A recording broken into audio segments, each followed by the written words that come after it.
Hi hello welcome back to my channel. Actually మరోసారి తూటా పేలిందండి. ఎక్కడంటే మన అమెరికాలో వచ్చేసేటప్పటికి కాలిఫోర్నియాలో జరిగింది. అక్కడ ఒక బర్త్డే పార్టీ జరుగుతూ ఉంటే ఆ బర్త్డే పార్టీలో చాలామంది పిల్లలు పేరెంట్స్ అందరూ కలిసి సెలబ్రేట్ చేసుకుంటున్నారు. అయితే అలా చేసుకున్న టైంలో మళ్ళీ అమెరికాలో వచ్చేసేటప్పటికి గన్ కల్చర్కి నలుగురైతే బలైపోయారండి.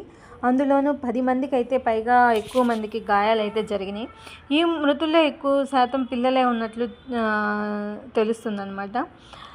యాక్చువల్లీ కొందరైతే పగలు ప్రతీకారాలని అమాయక ప్రజలనైతే బలవుతున్నారు. కానీ ఈ ఘటనపై చాలామంది ప్రభుత్వాలు ఏంటంటే కఠిన నిర్ణయాలు తీసుకోవాలని చూస్తున్నారన్నమాట. తరచూ ఎక్కడో అక్కడ ఇలాంటి మనుషులు తారసపడటం, ఈ కాల్పుల్లో భారత్ నుంచి వెళ్ళిన ఎందరో విద్యార్థులను కూడా ప్రాణాలైతే కోల్పోతున్నారండి. ఎక్కువ మంది ప్రాణాలు కోల్పోయే వాళ్ళలో మన భారతీయులే ఉంటున్నారు.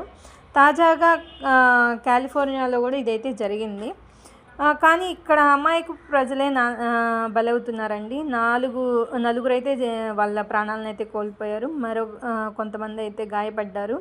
ఇందులో అసలు విషయం ఏంటంటే ఇక్కడ మన తెలుగు వాళ్ళు కూడా ఈ బర్త్డే పార్టీలో ఉన్నందువల్ల అక్కడ ఒక ఆమె వీడియో తీసి వాళ్ళ బాబు ఆమె వీడియో తీసింది. పాపం ఆమె వీడియో తీసి ఇన్స్టాలో కూడా షేర్ చేసుకున్నారనమాట. నా ఉద్దేశంలో అయితే మన ఇండియా నుంచి వెళ్ళే వాళ్ళు ఎందుకండి అంత కష్టపడి అక్కడికి వెళ్ళి అక్కడ చనిపోవడం కంటే హ్యాపీగా ఇక్కడ ఏదో ఒక పని చేసుకొని బతకచ్చు, ఏదో ఒక మంచి జాబ్ చేసుకొని అయినా బతకచ్చు అని నా అభిప్రాయం. అంటే అందరికీ జరగట్లేదు, కొందరికే జరుగుతున్నాయి. కాబట్టి ఆ కొందరిలో మనం ఉండకుండా ఉండడమే మనకు మంచిది అని నేను కోరుకుంటున్నాను. Thank you. Please subscribe my channel. Please like, share and subscribe my channel. Thank you.